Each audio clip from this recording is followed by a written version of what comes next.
We're going to get started on time.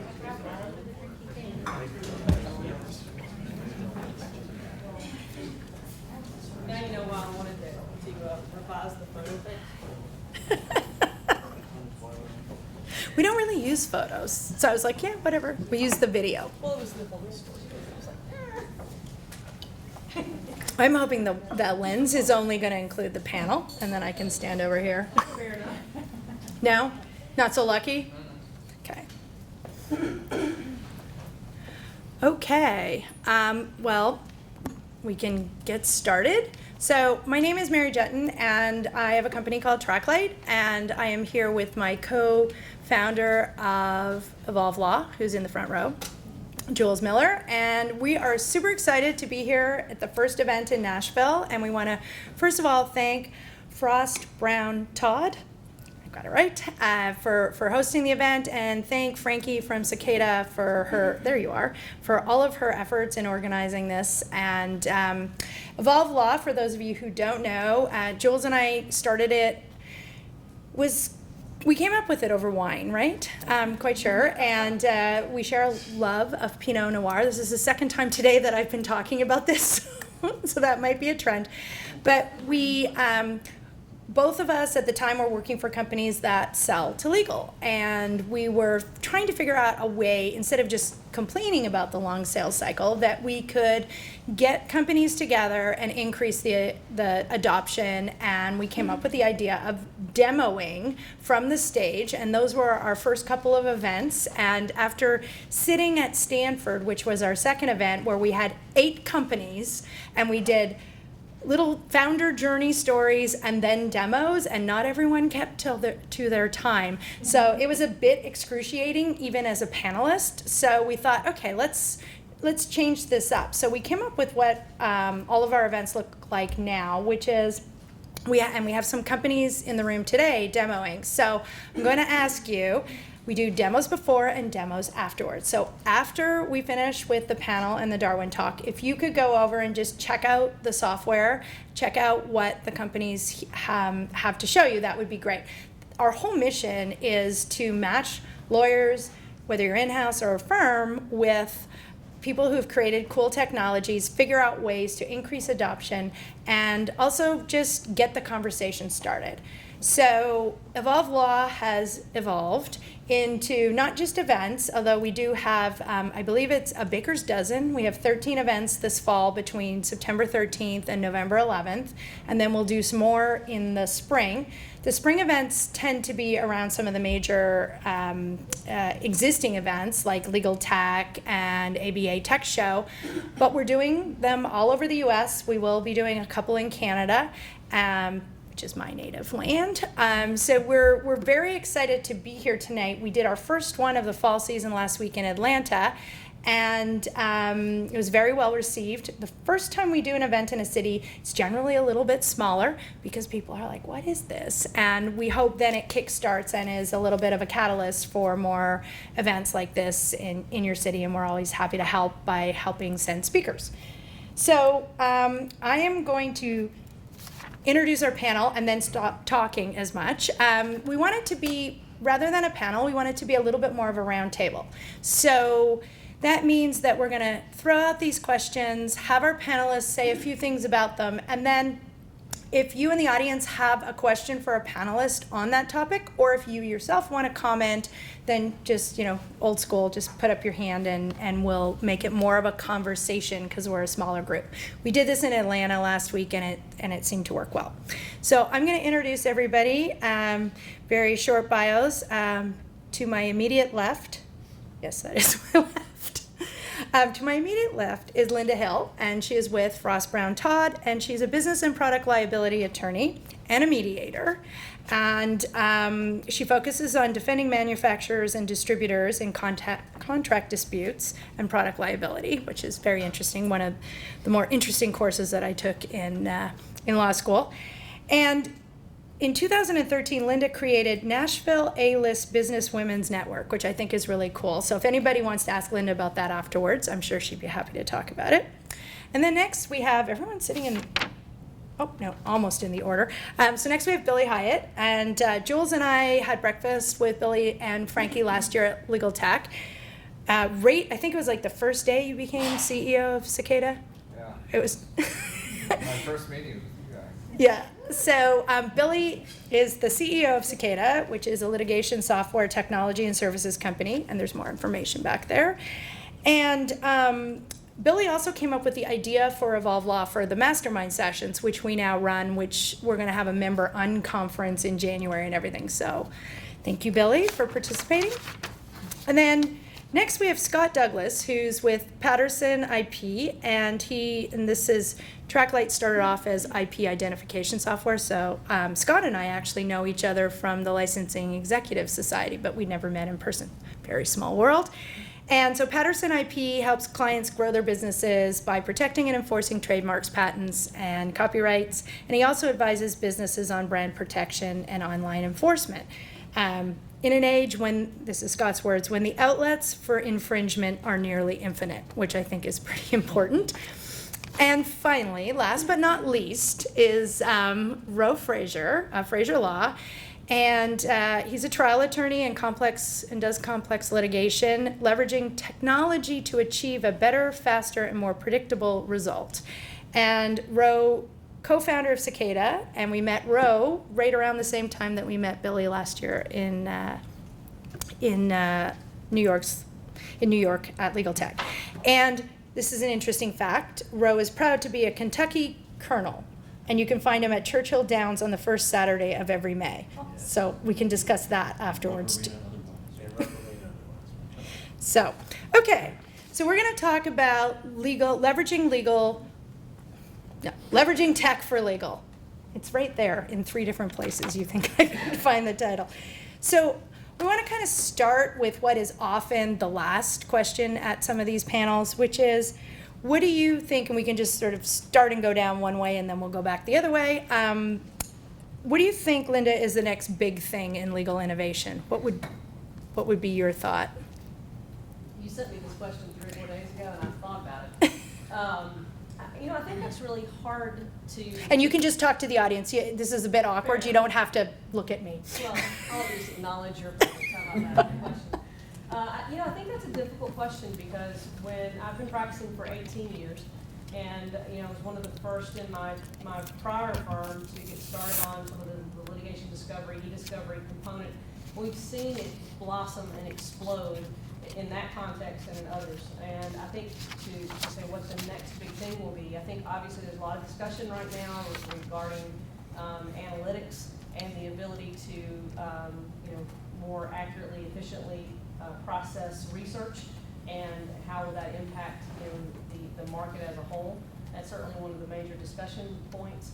I think there's some constraints that we'll probably get into as we talk about that, but I do think that's probably the next biggest opportunity, is to take some of the analytics that have already been used to filter through e-discovery and data to make it more offensive, for lack of a better description, as opposed to just filtering, but actually using it in a more proactive way to help lawyers do their research more efficiently, and even down to predicting outcomes, or at least giving you some guidance in how different judges, different courts and jurisdictions may possibly rule on different matters.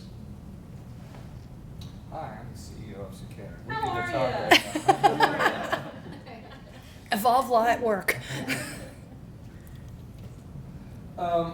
So not to repeat, I would have gone straight to analytics first since you said that. From our perspective, I think 2 things. In order to be able to pull off the analytics with the amount of evidence that we are faced with, and a growing evidence amount, you've got to use the power of the cloud. You're going to have to see transition to the cloud for most everything, I think, that you're doing in a firm if you're going to be competitive. And I think along with that is just adapting to the different kinds of evidence. For us, Facebook, Twitter, and just the whole variety of what would be non-traditional right now is going to be commonplace. So having a way to meaningfully look at that, parse it, and you can get through it. I agree with Billy's statement about the cloud. think there's a generational difference, or at least in my firm, not to throw anyone under the bus, but there's a generational difference between, you know, associates who are eager to use the cloud, be it to work from home, you know, to have a more flexible schedule or whatever, versus the older folks who I think mistrust the cloud still and security. The other thing that really came to mind, and this might be more narrowly focused to litigation, which is my primary focus, but technology-assisted review, I think specifically like having a computer review millions of pages or, you know, thousands of documents instead of having contract attorneys or associates. I think that might be the next development once people get comfortable enough to do it. Right now, I think you have to have a court order to allow it, or at least a stipulation. So it's still kind of seen as untrustworthy, but I think it's definitely headed that way.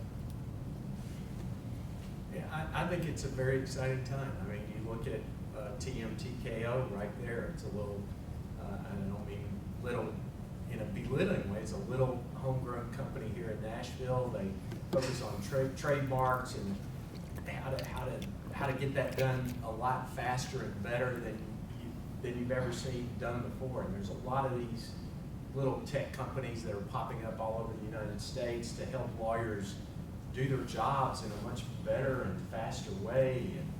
And I agree, the cloud is the only way to do this. You don't have time to download software and install it on a server network or anything like that. I was having coffee with Larry Bridgesmith this morning, and we were talking about, Ross, which is built into IBM's Watson for lawyers, and they've got a ways to go before you can do this, but there will be a day where you can be sitting in your law office and say, what's the statute of limitations on a fraud claim in the state of Florida?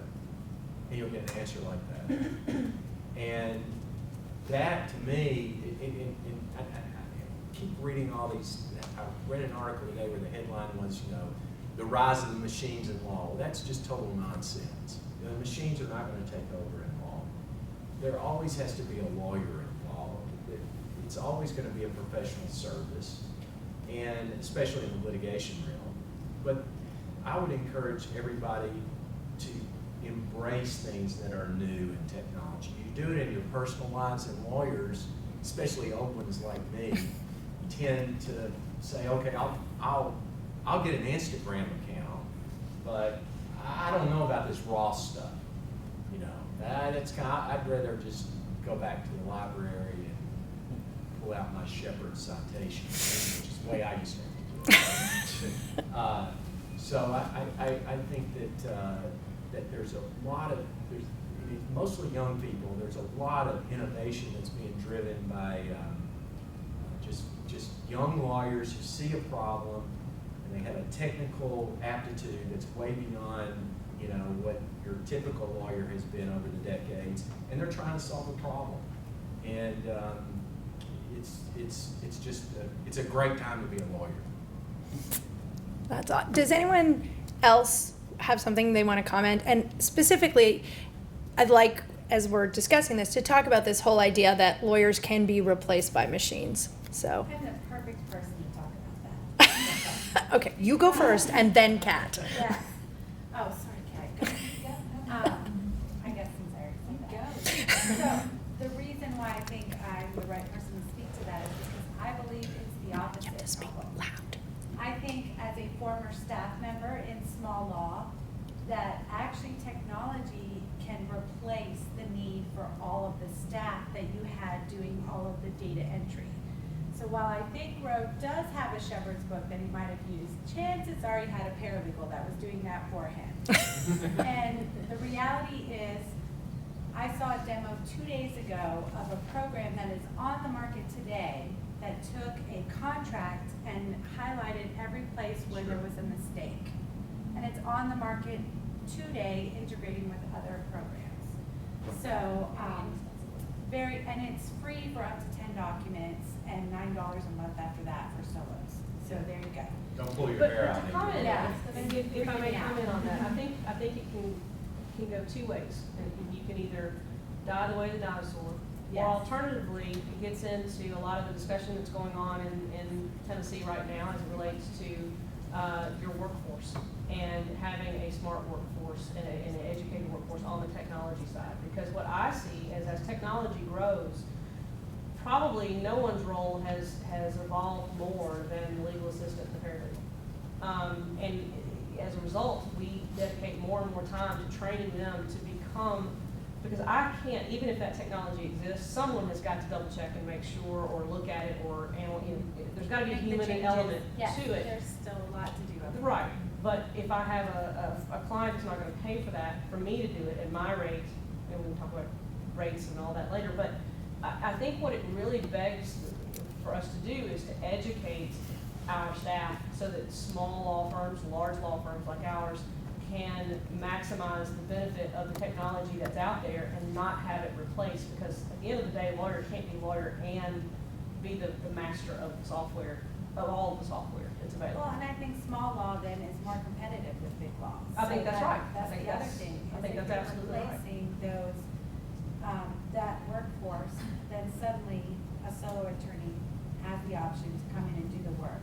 And so with that kind of technology, analytics are one of those things to me that I love and yet don't exist in the legal field yet. I'm hoping they're starting to, but the data's not there. Okay. So.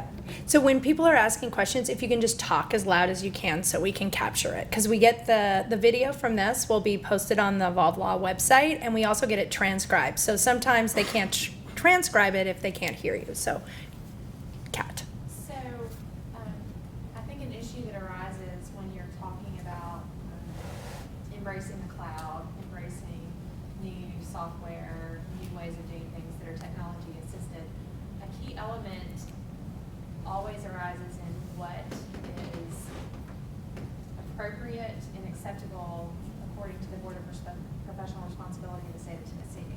And so I think that there is and continues to be a disconnect between the rules that govern our profession, which exist for a very good reason, and I think protect everyone involved.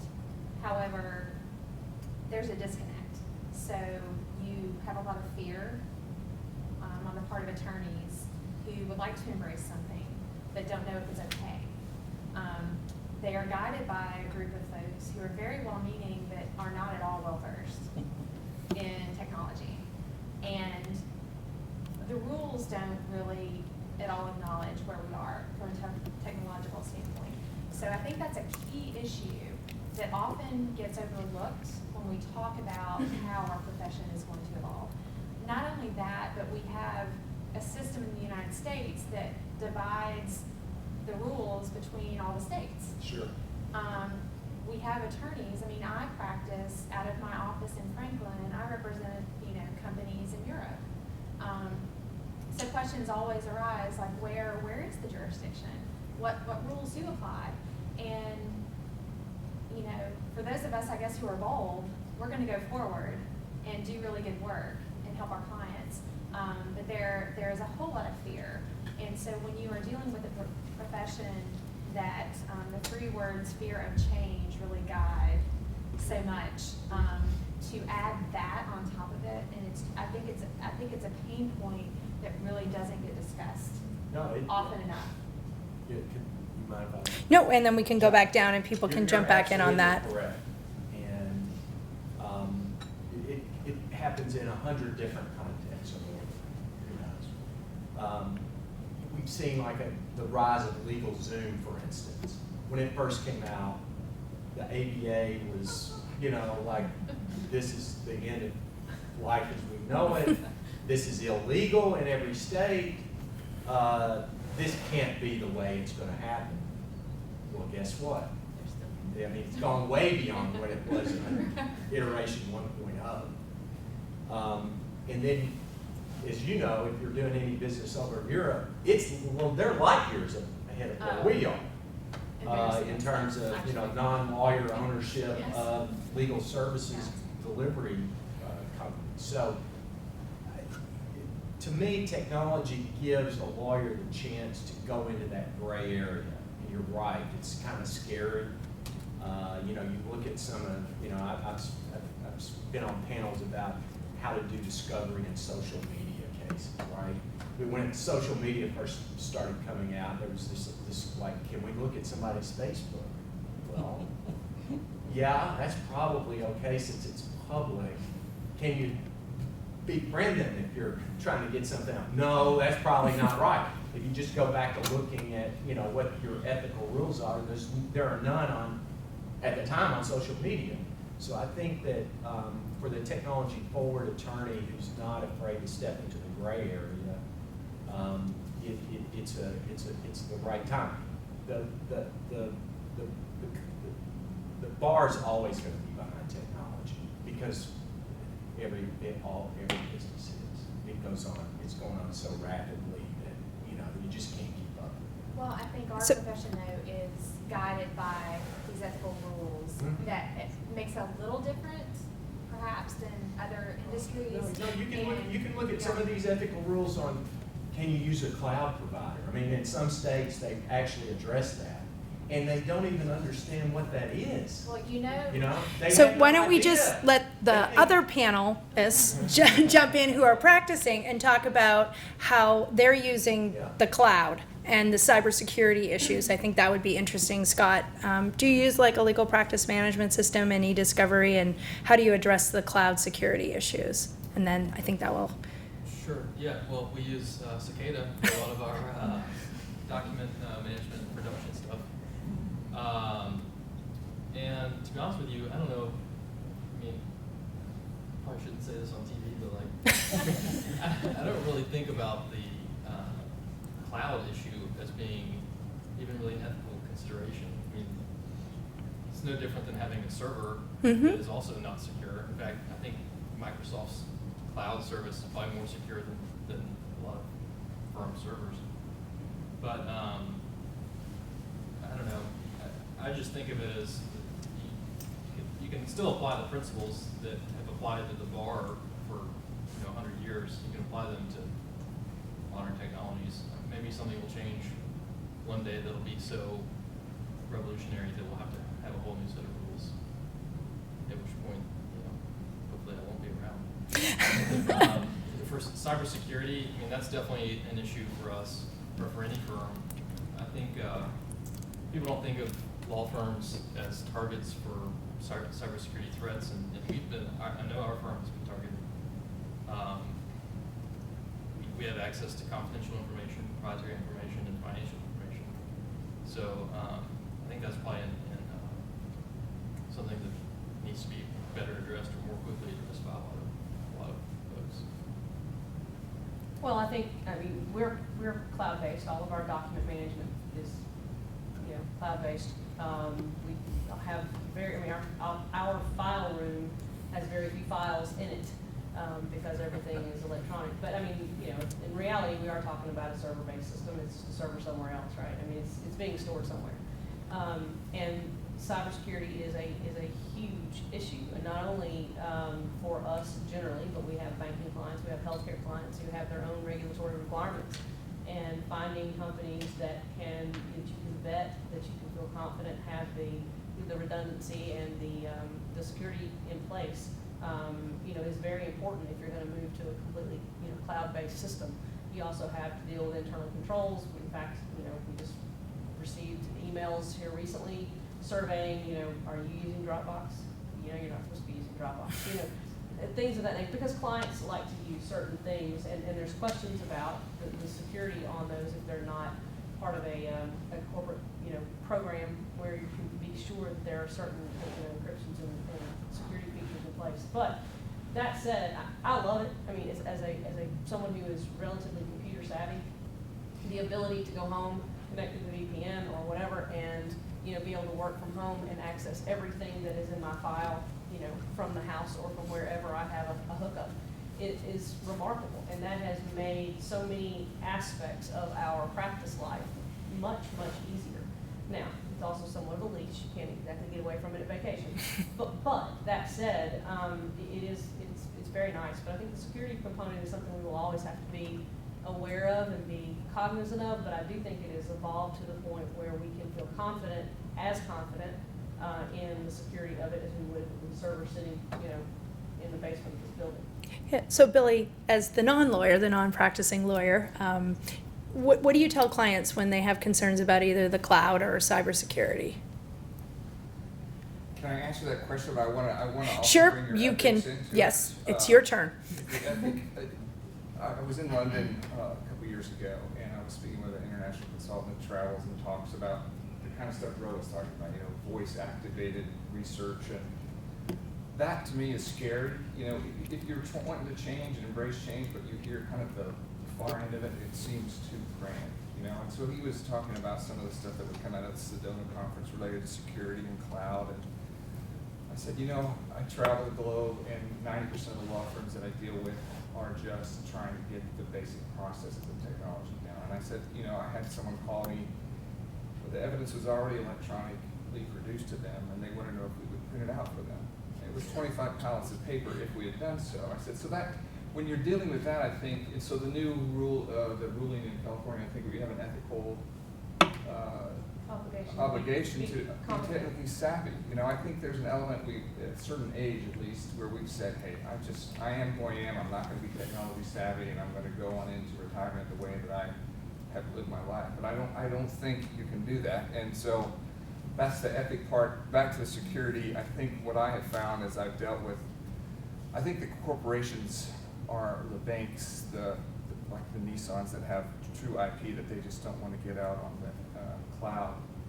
When you start to have a truthful conversation with them to say, hey, where's your HR information? Where's your, and you'll usually find that they've answered 4 or 5 different systems that they're already in the cloud, and they didn't really think about, oh, well, I guess I've had that conversation probably 5 times in the last 2 months, and it's just like a light goes on. Oh, we're already in the cloud, so why are we not doing it in this part of our existence? So just to bring it to local, is Tennessee not one of the states that has the duty of competent technological competence? No, No. not. So in 1998, Tennessee, there's not been a whole lot of guidance from our Board of Professional Responsibility. In 1998, they issued a 1998. 1998, there was a statement issued, a formal opinion that lawyers could not use email unless it was on an intranet. So just let that sink in. I'm already doing the calculation. That's 18 years ago. Intranet. Yeah. So that means we can't communicate with the outside world via email. It was fairly quickly reversed. That set the stage, I think, for clearly, there's not an understanding of what the technology provides and what clients expect and what's possible and how all the obligations we have as attorneys can be met through the technology. And so I think that that therefore has bred a fear in attorneys, I think not just in the state of Tennessee, but in other states, to go forward and embrace technology that can really serve the client incredibly well and elevate the practice and the profession. There's not a clear path. There's Well, not clear and to guidance. answer that question, I think part of the reason, well, 2 things. To answer your question, Tennessee has not addressed it like California has, specifically related to competency. Well, there's like over half of the states have it now. Well, right, but Yeah. California probably has articulated it the most clearly and the most, the most clearly, as it relates. Pennsylvania and some other states have as well. As you said, maybe half the states. Tennessee has not articulated that clearly. I think, quite frankly, you can bake it into your e-discovery, to your basic competency rule anymore. I think we can all understand that we are required to be competent in the areas in which we're practicing. I think the fear component is absolutely spot on. In particular, if you think about litigation, that's my area. One of the things that the trends that we've seen somewhat come and go is offshore review. That is something that became probably one of the more popular areas, is shipping everything to another country to be reviewed come back. There were some questions obviously about attorney-client privilege, but more importantly, as a litigator who is carrying a case from cradle to grave, I'm not just the discovery attorney, I'm the person who answers the complaint to the person that takes it to trial. It scares the hell out of me to think that somebody might have missed something in that review, right? Because if it comes, this is before a lot of the clawback provisions and the give everything attitude, where some of that comes from is if I turn over a document that I didn't know existed, that may have been privileged or may have otherwise been, confidentially protected at that time, say, let's take us back 10 years ago, 5 years ago, I run the risk of malpractice. I run the risk of waiving, potential attorney-client, documents, and there is a fear associated with that lack of control, and that's where I think a lot of it comes from.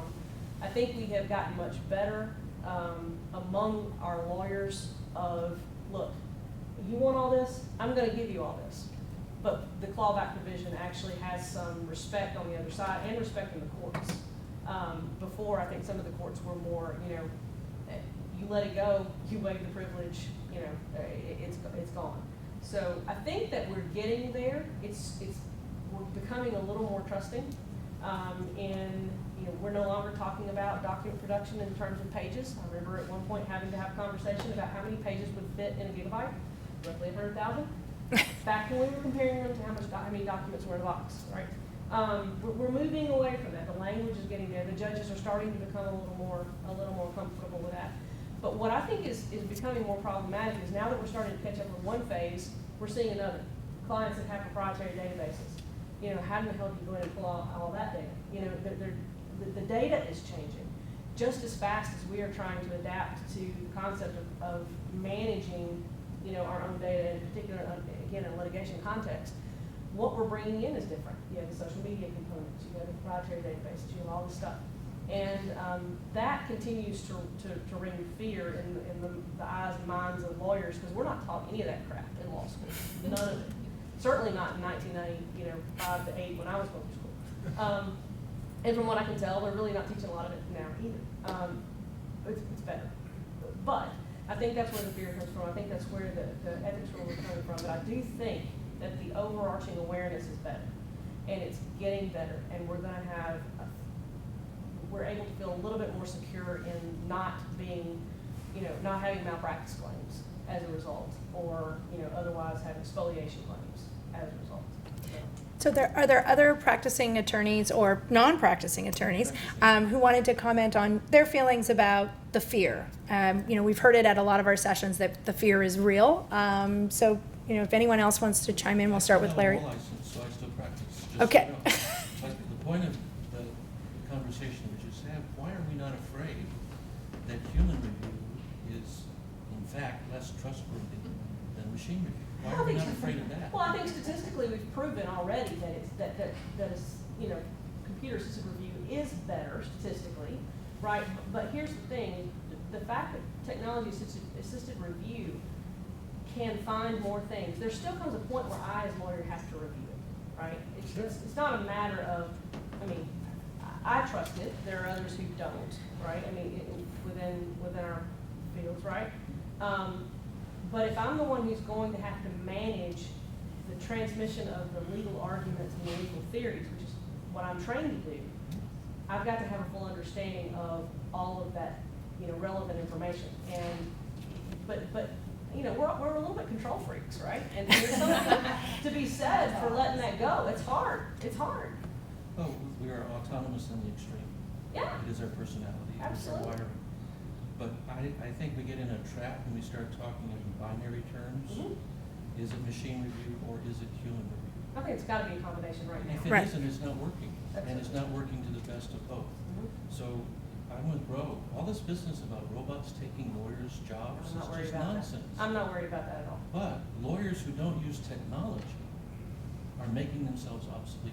Yes. And irresponsible in terms of their professional responsibilities. But I think there's another side to that, and this I target to younger lawyers in particular, and that is it's not the be-all end-all either. The number of lawyers, younger lawyers, who I mentor through practice, you know, I had to do the book learning. I mean, they, you know, made me go through all the books and the Shepherd books and all that yards. But, you know, when you're doing legal research in particular, it's garbage in, garbage out. You can't, the computer can do a lot, but if you don't have a good grasp of some of the different theories, and this goes back to, we're in a stare decisis, you know, legal system. You know, we look back to the past to sort of lay the course for the future. And because of that, there are sometimes the computer-assisted review and, well, I'm sorry, legal research, not the review side, but legal research. And analytics will certainly improve to make this better. You know, it doesn't always pick up on the doctrines, you know, the writ of quorum, or error quorum nobis. You know, Okay, we've got to stop at the Latin. There's no Latin. Yeah, We're right, not doing right. that. My point is that sometimes I think that younger lawyers tend to rely too heavily on the legal research aspects and the analytics that are available to us now without actually doing the depth of thought and let the computer answer the question, which goes back. That's another binary problem. It is another binary But I'd like to problem. hear from Scott on this as the kind of millennial, you know, we talked about in our prep call a little bit about generational things. So is what Linda's saying, do you agree? You're allowed to disagree. When our panel disagreed in Atlanta, it was kind of fun. So you're allowed to disagree. Or agree if you want to be nice, which the South, people in the South are very nice. No, I mean, I mostly agree. I found my, first of all, I'm not a millennial. Well, you look like I it. refuse to be classed. Okay. It's not a bad thing. But, yeah, I mean, I felt myself relying too heavily on technology before on the Westlaw and all the other things that make it so much easier now. Yeah, I don't know what you're saying. Matt, there's some people back Yeah, there. Matt. has a Yeah. hand up. Just, I think maybe the piece where the technology plays into lawyers' fears is the client who doesn't want the best possible job. They want the best possible job for X budget. I want you to do the best job you can do for $5,000. You're not going to get the complete answer, and the question is, how complete of an answer can you get? And lawyers are never going to be totally comfortable with that. Do you spend extra time to get the complete answer that you don't bill for? How do you go about answering the question within the parameters that are given to you by the client? It's a really hard thing to do. Sometimes technology helps, sometimes it doesn't. But I think it's a different insecurity that lawyers have that sometimes runs into the technology because it's sometimes a tool to try to get to that answer. And I think that's something that bar associations also just don't do a great job of appreciating that it is a different type of a task for lawyers to do the best job within a set of constraints as opposed to the best job in the abstract. It's interesting. And the woman behind you, and then did you also have your hand up? The gentleman in the striped shirt. Okay. I'm Shana Abrams, and I work for the Attorney General's office. What I was going to say is, and I don't know her name, but the woman who's been speaking, Kat. Kat, I agree with everything she has said. I do think I was at just talk. We're lucky enough at the AG's office to have in-house CLE, partly to save money. So we had a person from the Board of Professional Responsibility talking to us, and she was specifically said that we could be in violation of the board ethics rules because your LinkedIn profile, I am not kidding you, your LinkedIn profile, it says that you're an expert in like admiralty law or whatever. Like I'm not, okay, I represent 10Care and I do litigation, so I don't know anything about that. Then that is inappropriate under the rules, under our ethical responsibility. At the same moment, she said, I'm not totally sure how LinkedIn works. Oh. That's why Yeah. I'm not totally sure. I'm not totally sure about the software behind LinkedIn and how much you could have control over that. But to the extent, right, that's what I'm saying. To the extent that, and so she's giving us an opinion. I mean, so that I now go back to my LinkedIn profile and delete anything I'm not actually an expert in, okay?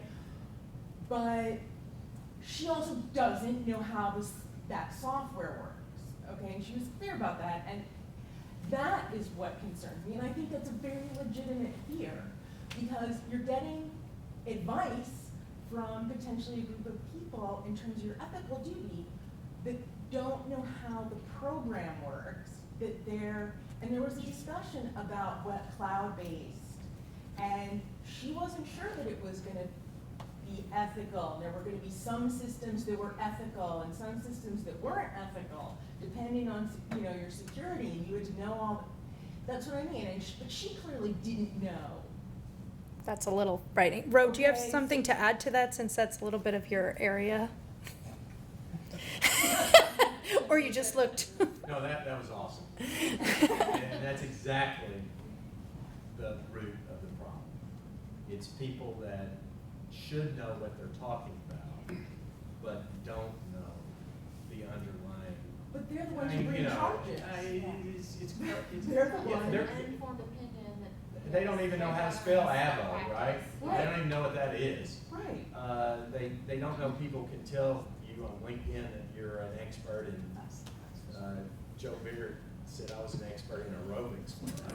I've never taken an aerobics class in my life, but I mean, I can't get it off my LinkedIn profile. You know, so, We can help you with that, Ro. it's, you know.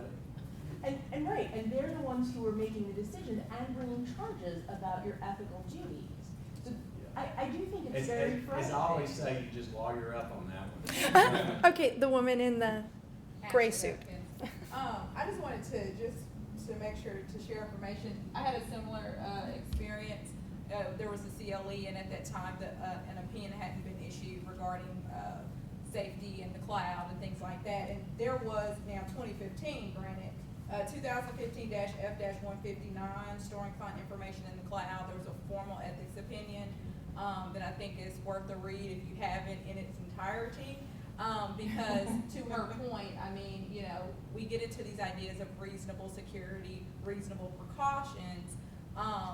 But again, if we're just kind of like, okay, here's a security software, I guess that sounds reasonable, you know, and then you have some that disagree that Dropbox isn't as secure as this software, you know, and essentially her, you know, explanation was that, you know, it's on us as attorneys to make sure that those things are secure. But then when you have technology experts that don't agree, you know, I'm an attorney, you know, I'm not tech, you know, Right. and so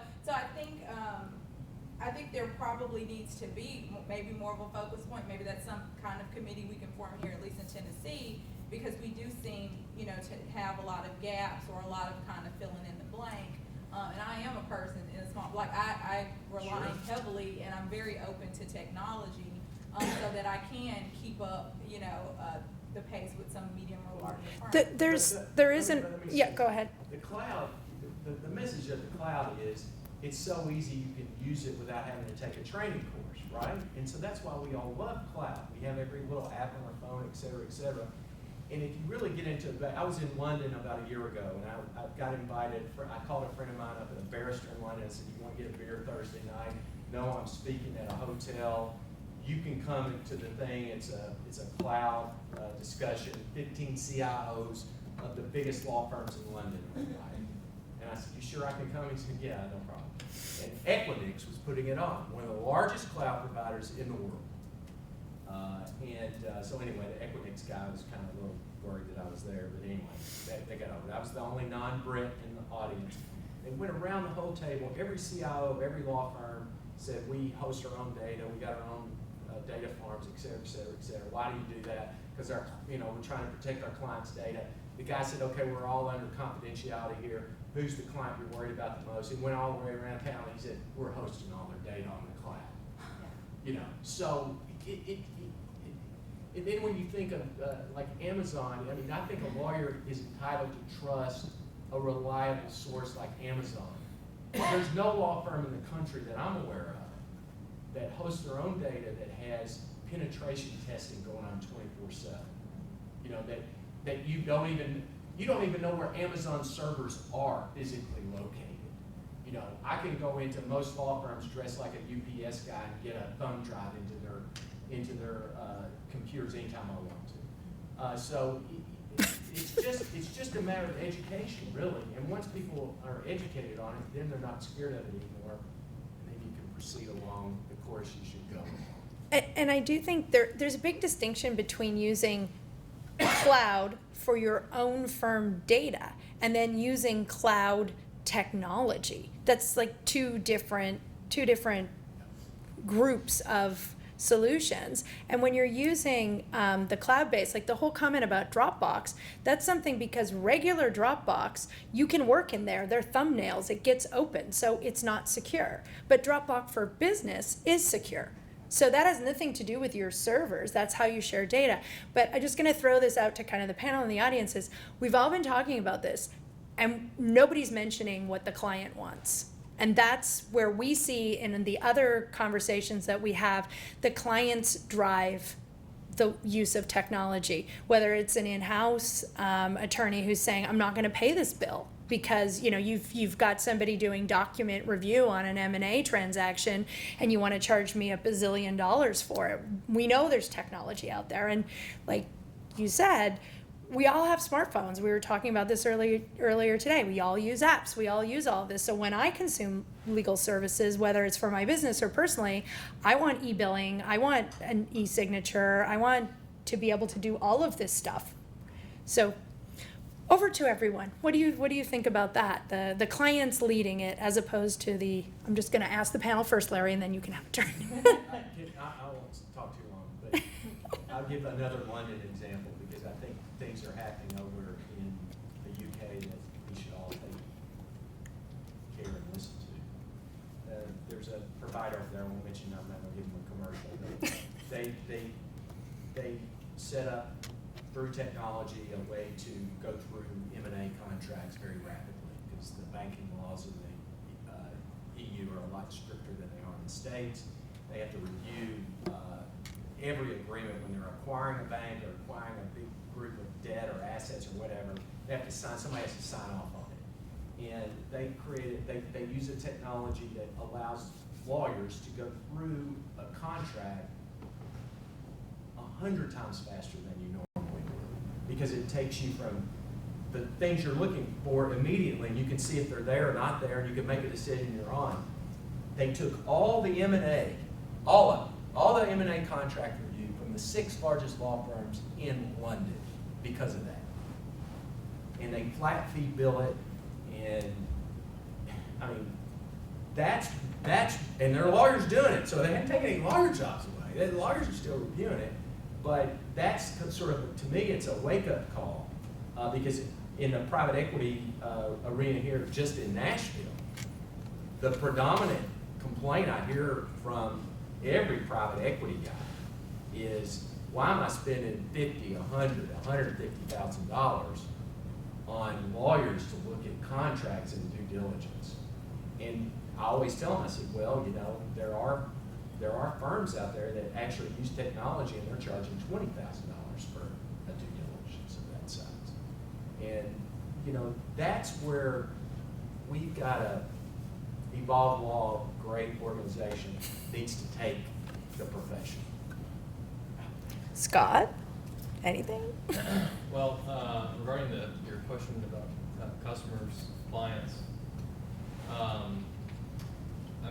clients are concerned about security, about keeping their documents confidential, and about keeping it cheap. And if you can do those two things, our clients have never expressed an opinion one way or another. They just like to know that those two things are going on, as long as you can balance those factors. I think from our perspective, you kind of have 3 different buckets of clients. Those that are very savvy and have already have established vendor relationships with IT companies who help them with data management, document retention, policies, litigation, the whole 9 yards, because they have to deal with it. And again, I'm talking through the litigation lens. They already have established relationships, and as a result, if they have in-house counsel, most of them do if they're at that level, they have a very sophisticated system in which we can then plug in and work together. Cost is an issue, but typically it's not something that they're surprised by. They understand it, and those are the easiest clients Then you have the clients that maybe don't have in-house counsel or don't have a sophisticated system that they're working with, and but maybe they have a lot of data, and you have to help them through the process of working with a vendor to either capture, process all the produced data. And then you have those that really aren't that sophisticated, and they're the ones who really get sticker shock. What we find in the litigation context, and I think most firms would do this if they actually did an audit of their own systems, is that most litigation cases are very small from a data perspective. I would say, upward of 60% could be 20 gigs and below when it comes to the overall data that you find. The problem is not many companies are willing to manage such a small amount of data, so you have to come up with resources for that, and that's a capital expense for the firm potentially, or at least an expense, whether it's capitalized or not. For that group in the middle, which I think is the most difficult to address, trying to budget for that and to address their cost concerns. Security certainly is important, but their cost concerns is probably the most difficult thing to do. And what we found, and I think the vendors are getting much better about this, is when we were first sort of presented with a lot of the different options in the post-concordance summation world. And you guys probably know what I'm talking about. There's that, move beyond that, is we would be presented with a lot of different software options, and we would go through, oh, this is great, it will do everything for you. Well, that's wonderful if I had 20 minutes for each page to do the data entry to make this wonderful thing on the backside. But the truth is I don't. I have to be much more streamlined and efficient than that when I'm doing the document review. And I think the systems have become more streamlined and are providing us now with more of what we need in order to, and not as many of the bells and whistles. It's kind of like having, some of the features on cars today that cause them to be $30,000 more than you'll ever need. Same thing with some of the IT software. I think it's getting better, though, and analytics are getting becoming more cost effective, and we're having a much better means of budgeting. And budgeting is probably the #1 request that we get from clients. So it's kind of a back ways into that. But that's one of the biggest concerns that we have is what's this going to cost me? Because if there's anything that has changed the way in which litigators evaluate cases, it's been a discovery of the cost associated with discovery. It's totally changed our settlement points and discussions along the way. So Billy, did you want to chime in? 3 quick points. First, since 2010, not that corporates didn't care, your clients didn't care before then, but they certainly care much more now, and they're willing to push back and willing to ask and even willing to demand. So you see that. I think secondly, my best corporate clients, I was brought in by a law firm to the corporate clients. Often you would think that they would see a law firm would see us as a competitor, but bringing us as a value add into their client to show that they're more competitive, I think that's another part of the solution. And then just to circle it all back to the cloud, you talked about the cost of the e-discovery, and that is going to continue to just, as the data grows exponentially, that cost won't go away. The cloud, to me, is part of the solution in that those kind of services have to become commoditized, where only the power of the cloud can drive that cost down and commoditize that service. And so, as you were saying, it's not just a binary service. I'm only running predictive coding, or I'm only running offshore review. Maybe I click a button and I run 10 different types of analytics. Predictive coding being the worst, in my opinion. But there's a lot better analytics. But let's all run them all simultaneously and bring back the pertinent documents with the things that I need to see. And until those costs can leverage out. I think the hope is in the cloud for all of us in terms of keeping the prices down where we can be competitive. So I don't know if that answered totally, but yeah. And so, does anyone else have any comments? I just have a question, I guess, about the overall premise of this discussion. I think that, as with anything, you're going to have early adopters. With any change, you're going to have the people in this room are in the front. They're the early adopters. And with anything, new laws, new changes, new technology, you're going to have pushback from the old guard. I think one of the problems is I work at a small firm, a firm with 7 lawyers. Many things that you're talking about today, we don't even know about, right? So now I feel like I'm committing malpractice because I didn't know about it. So I guess what I'm saying is that I think that one thing that scares me is whenever I go to any of these cloud-based or these things, I find out it's 5 times more than I can pay, or my clients aren't willing to pay that, or it's too expensive. I think what we have to find a way is, number one, how to inform the smaller lawyers, the smaller firms, the solo practitioners out there to be competitive and to use these things. And the more users you get, it's going to drive the system to come up with some type of regulation or some type of ruling or something, because now it's not just this niche market, it's the masses using it. And I know, everything takes time, but I think that a lot of times the technology companies, they look at the big fish. Of course you want the Frog Brown Tile or Bassberry or whoever, because they're the big clients. They're going to send much more, money and data to you than I ever would. But the problem is, by not reaching out to some of the smaller firms, I think that it slows down the adoption of the entire process. And, I'm trying to learn more about it by being here, but I think that I'm in the minority because there are a lot of people who heard of it but really don't understand what e-discovery is. They probably don't realize people in India were reviewing documents for people, 5 years ago, and now computers do it, or both. So, I'd like to, if you don't mind.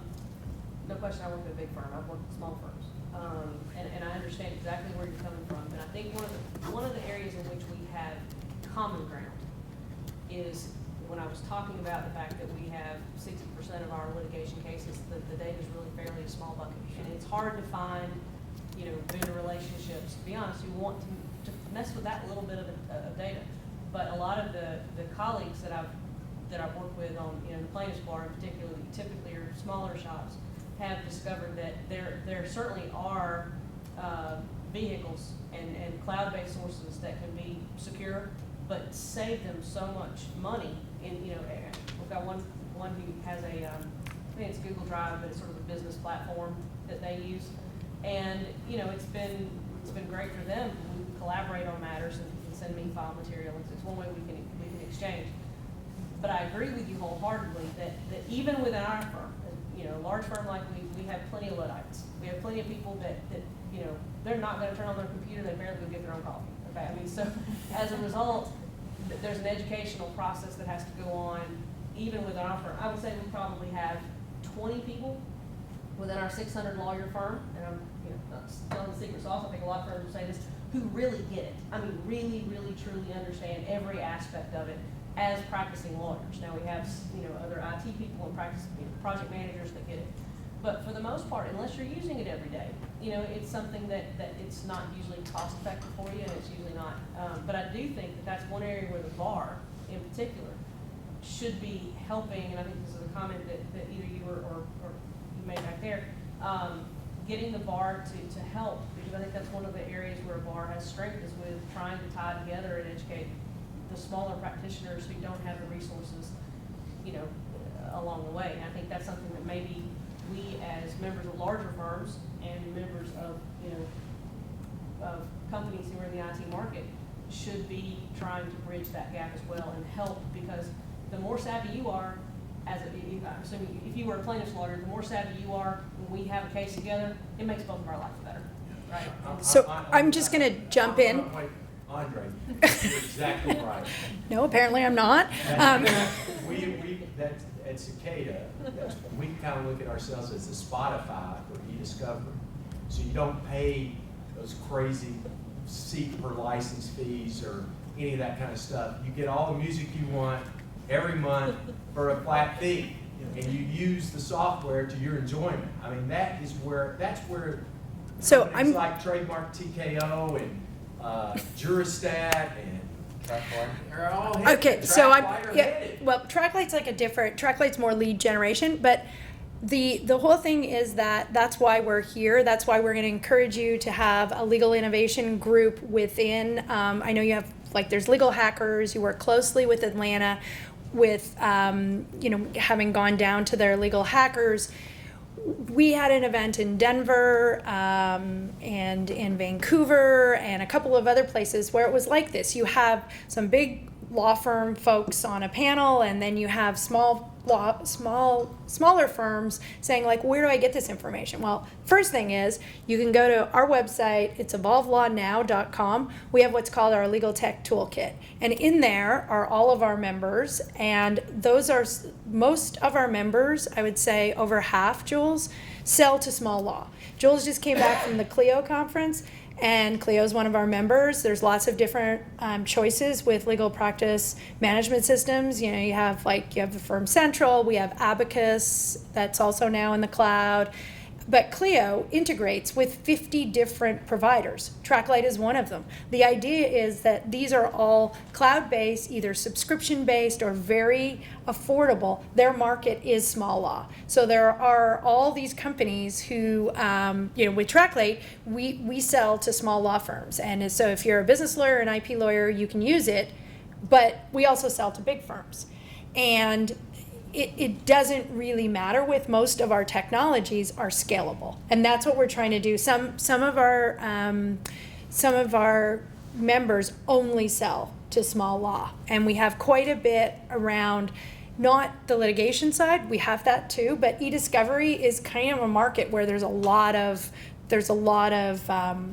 companies, but we focus on some of the other areas like lead generation, document automation.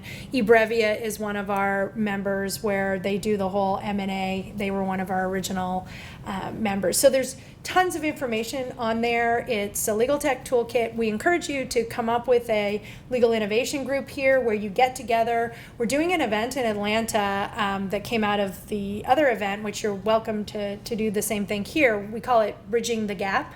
And the idea is that you bring together some people who are going to not do commercials for their companies, but pick us, something in the workflow, whether it's for litigation, whether it's the discovery side, or whether you're going to look at just general legal practice management. And you talk to the lawyers and say, in the audience, and say, here's the things that the computer can do. Are you comfortable with that? What's your fear? Would you adopt this? And then the company is going to get feedback on it. And I think that's the way that you can move the discussion along. So I didn't mean to hijack the panel, but I just wanted to, I think the woman over there has a question first, and then I wanted to kind of piggyback on what Mary's saying. I've said I came from staff. There's a reason I'm no longer working for you guys. One, I really like my weekends back.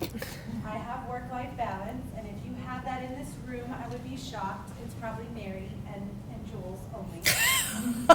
And the reason why I have it and you don't right now is because I know I'm a small business. I am selling to you guys, just like Mary and just like all of those people that she talked about. Clio is not only secure, McAfee tries to break into them every day. So the thing you're using on your computers, they cannot get broken into with that. They have a secure client portal that is actually more secure than the email you're using right now. And I don't work for Clio, but I do love Clio as well as Rocket Matter, and there's lots of options out there. The reason I know so much about it, because guess what, I'm not a lawyer, because I'm a small business and I did a lot of work on that. I come to these things regularly. I don't belong here, you guys all belong here. I come here because I need to know what the fears are. And so I think the one word missing from all of these discussions is the word business. The reason why technology is coming, because all of your clients are businesses and they want to know about profit and loss. So it doesn't matter about the control freak side, and I am the best control freak out there. Let me tell you, my company's actually really called the Queen Corporation, just with slightly different spelling, because I am a freak, I'm a control freak. But the reality is your clients want to know profit and loss. So are you gonna make a mistake? Yep. So is every person underneath you. Does that mean technology might make a mistake?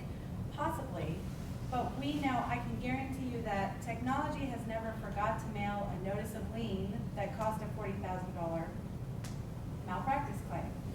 I have had to fire someone who did that. And so what we're talking about is really profit and loss and business as a whole.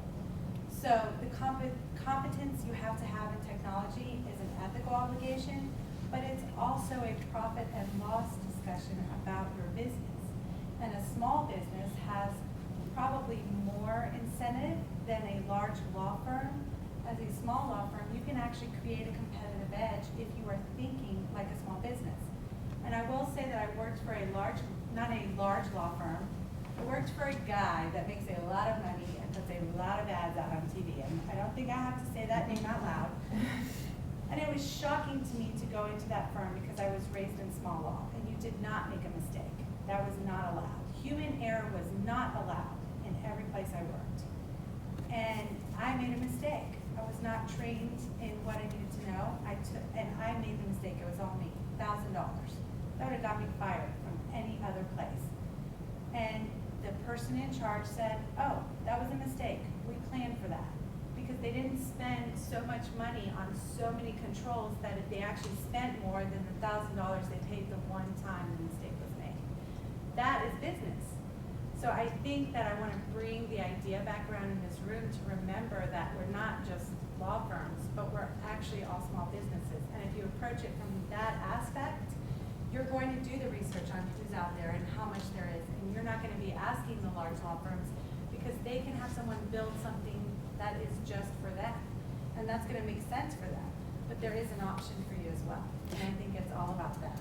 Okay, and so one more question from the back, and then we're going to go through the panel with, so you can think about it. Their one tip for adopting technology, and then Jules is going to talk about, what's the title of your Darwin talk? The screen has done strange things over here. Starting with yes, how to be an early adopter. Yes, there we go. So your question, sir? Yeah, I had a question. I was also going to sort of like Rose London example. I have a DC example from 30 years ago. And what this I'm a journalist, and I cover business and technology and things like that. And what this reminds me of is a session I went to with a bunch of technology and manufacturing guys in the early 80s who were trying to learn this new supply chain thing. And it was like group therapy, and it feels very familiar. And there were careers ended by trying to implement this technology. And I can imagine the fear that you live with that. But this is a perfect setup over here about the business thing, because my question was, will consolidation of firms not take care of a lot of this because of clients seeking the economies and what have you? What do you think of the law firms? Oh, law firms consolidate. I thought you meant technology No, companies. it's business, in the business context, consolidation, M&A of law firms and what have you. I mean, do you see any, I don't know if you see it as relief because you've all invested where you are in many ways, but is that a factor in accelerating adoption of this stuff? Well, yes, maybe yes and no, and it's a hybrid answer, I guess. There certainly is a lot to be said for being able to expand and have the economies of scope and scale when it comes to technology. When it comes to client preferences, I actually had a large publicly traded client for whom we do business tell me that they gave a certain component of their work, which was high volume, high exposure, to another firm because they were larger, but more because of their malpractice. If they made a big mistake, they could cover that big mistake. They thought better than other firms could. And so with that growth also comes increased risk at times. I think that there is certainly something to be said for expansion, because you do have the financial leverage, hopefully, if you're successful, to take advantage of a lot of the technology that's out there that may be on the front end. But that doesn't always necessarily mean that that you're going to be able to advance your business development and increase your client base just because of that. You will be able to hopefully, increase and expand the awareness, at least within your own firm. But it doesn't always necessarily translate to expanding the knowledge of use of technology across the bar as a whole. I think things like this, quite frankly, are more effective in that regard. Events like this where you have an opportunity to communicate, because it doesn't matter how savvy I am. If my opponent is not, then I'm having to play it at that person's level. And I don't mean that in up or down, but I can have all of the tools. I can have the fastest race car I want. But if I'm on the track with someone who's driving a pickup truck, it's two different things. Does that make sense? And Yeah. You win the race. Yeah. No, not The necessarily. race is kinda No, set no, not by the necessarily. opponent in some ways. No, not necessarily. So for example, let's say I have a plaintiff's situation, and there's an individual or a small company, and they've got 25 computers, right? I can send them e-discovery all day long and I can clone all those computers. It's gonna cost me nothing. But they send me that same discovery back. It could cost me $200,000, $300,000 to have to respond to that. So no, it doesn't necessarily mean that there are ways to level that playing field. But I think that we benefit by having everyone in the bar playing at the same level. And I think the one thing that is the most, I think the one tool that can equalize us more than anything is technology. And I think the more savvy that the bar as a whole becomes, the better our practice of law becomes. I'd much rather, and any lawyer in here, whether you're a small firm or big firm, will tell you it is so much better to practice against, in a litigation context or any other context, with a good lawyer who can communicate with you and understands the competencies of what they're doing. And if we can, as a group, collectively increase our competency, I think that's more important than consolidation and just making firms bigger and bigger and bigger.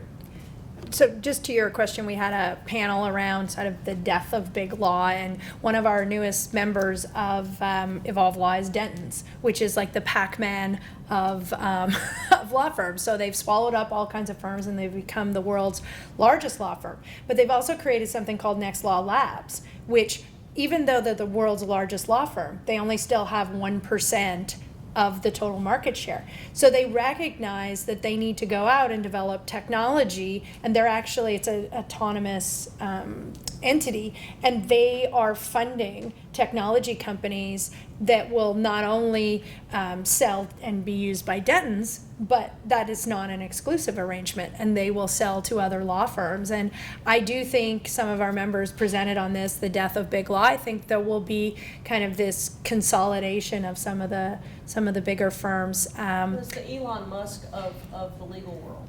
You know, Elon Musk opened up his patents for a really good reason, because if he can get everyone else to start playing in that arena, then it makes infrastructure better for all the things he's wanting to do, and so I think it's a similar concept. And I can just tell you my personal opinion is that the bigger law firms lag behind.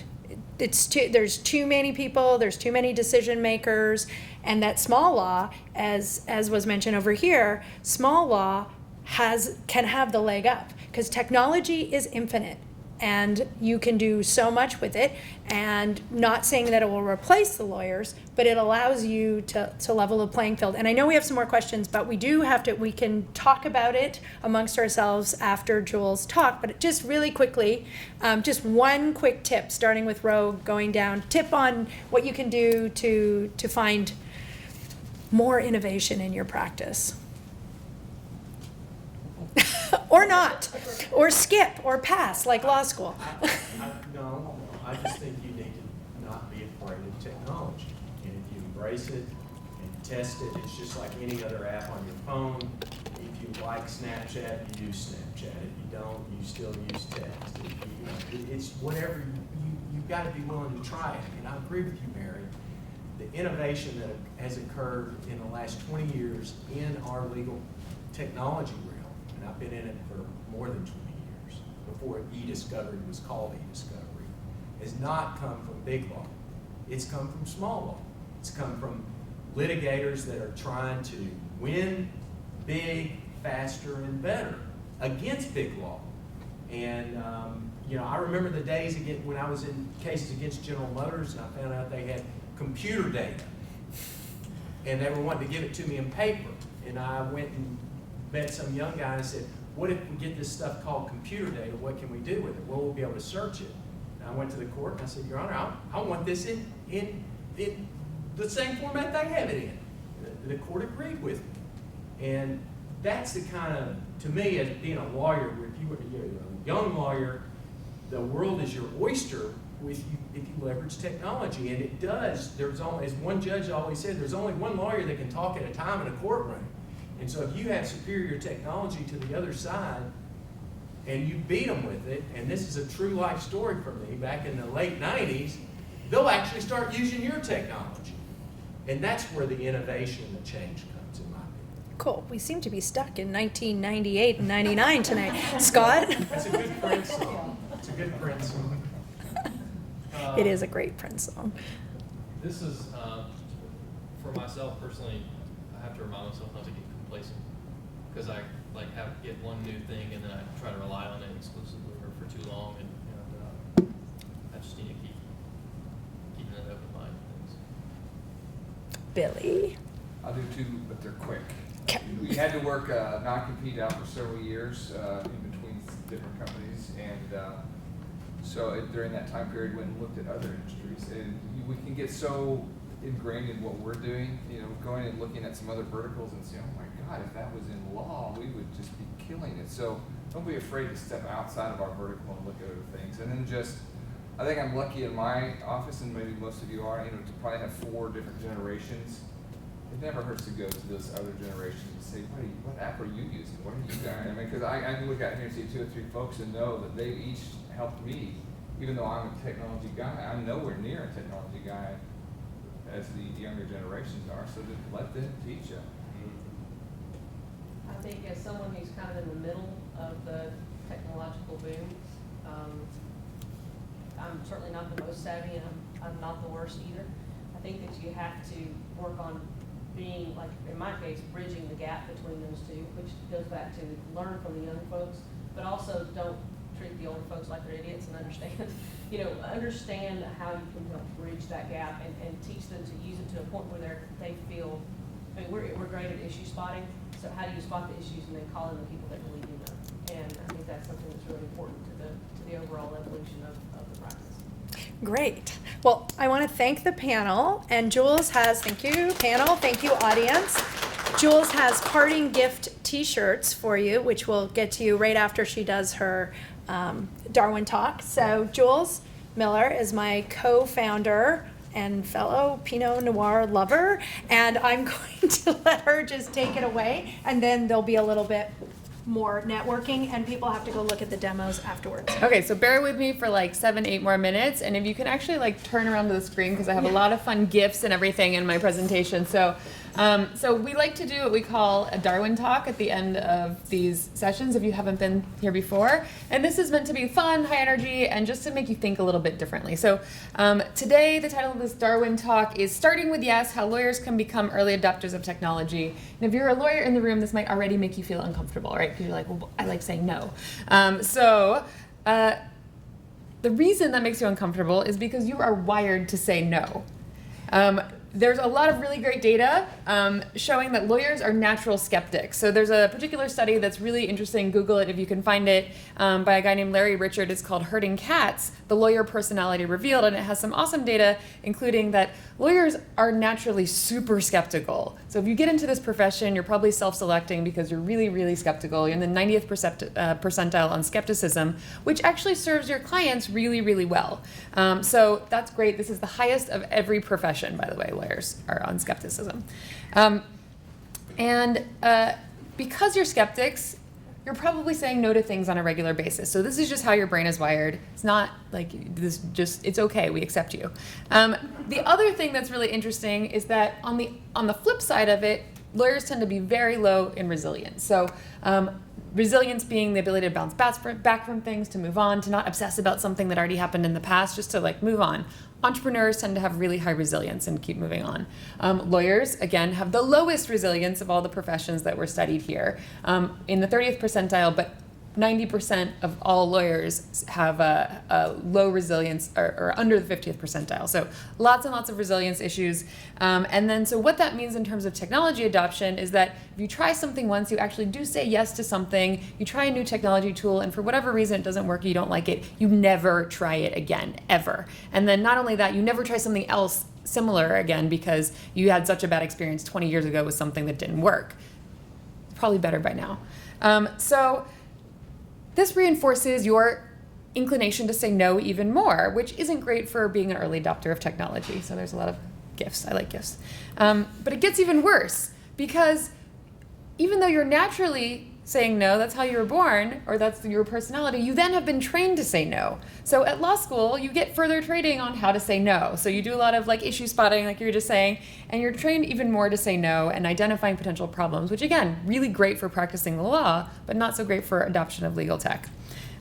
So this is, I didn't go to law school, but this is what I imagine the professors in law school looking like. Say no, find the problems. But just kidding. But when you graduate from law school, you feel really empowered by all of your skills and how to say no. And so you're super enthusiastic about going into your career and like, you know how to say no, you know how to solve problems, you know how to be a lawyer. Which then leads you to career success by saying no. Because when you're practicing in a firm, or in a law practice, you get really good at saying no, and you're saving your clients' butts from saying no, telling them how to prevent risks. And so it's all reinforcing this culture of no. All right.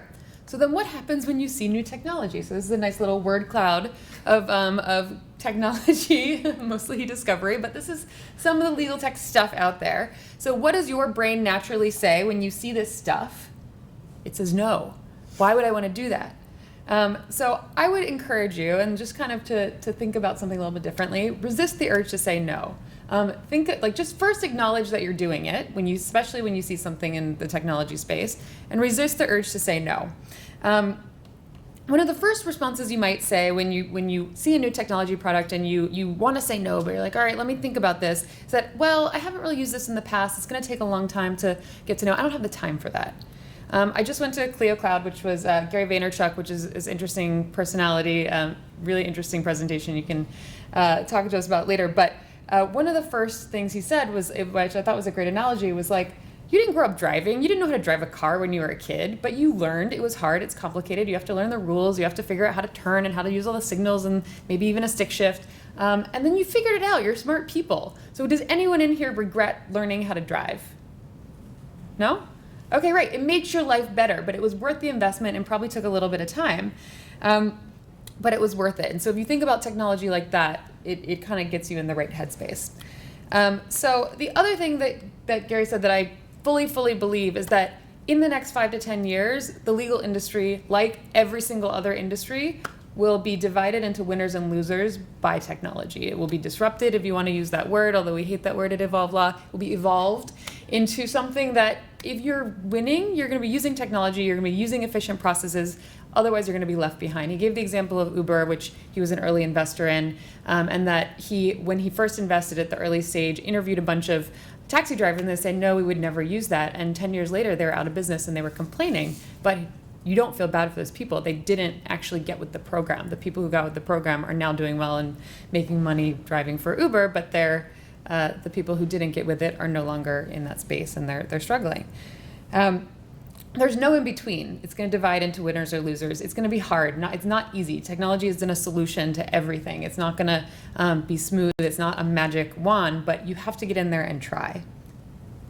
All right, so I'm going to reference a really bad movie. Has anyone ever seen this movie, Jim Carrey, called Yes Man? It's like really not a great movie, but the concept is really interesting. So if you can find it on Netflix, go rewatch it. It'll be fun in this context, which is, kind of a curmudgeonly dude having trouble, down on his luck, says no to everything, and then was hexed to say yes to everything. And of course, in dramatic fashion, then he gets the girl and the job and is happy and loves life again. So I would encourage you to try to say yes when it comes to technology. Just experiment. Do it for a little while. Try to rewire your brain a little bit, especially when it comes to technology, and try to say yes to things. And the first thing you can say yes to is, as Mary mentioned, we have this really cool legal tech toolkit on the Evolve Law website. So once you're in that headspace of, okay, let me try to say yes to technology, even though everything in my lawyer body wants to say no, you can go to our website where we have nearly 100 companies, including Cicada and a bunch of other companies here.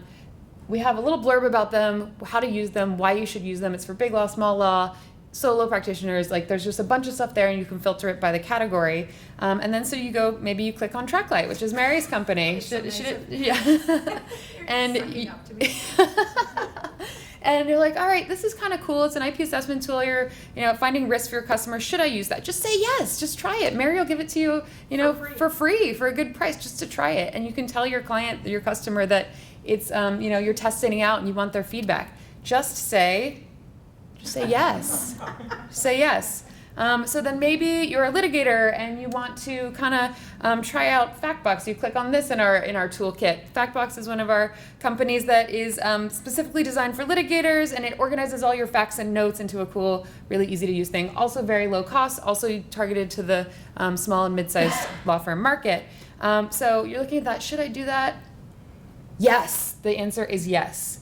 And then lastly, these things have come up. I couldn't have planned this better. eBrevia, which is another company that we mentioned, which they started in M&A, but if you're a corporate attorney doing a lot of contract review, due diligence, they automate it with artificial intelligence that's testing better than a third-year associate. Should you try that? What do you think? Yes, you should try that. What can go wrong if you just try it a little bit? Try starting with yes. You don't have to change your entire practice, but just start thinking about it as experimentation and trying a little bit. So the next time you see interesting new technology in the legal space or other spaces, I would strongly encourage you to just say yes. All right, that's it.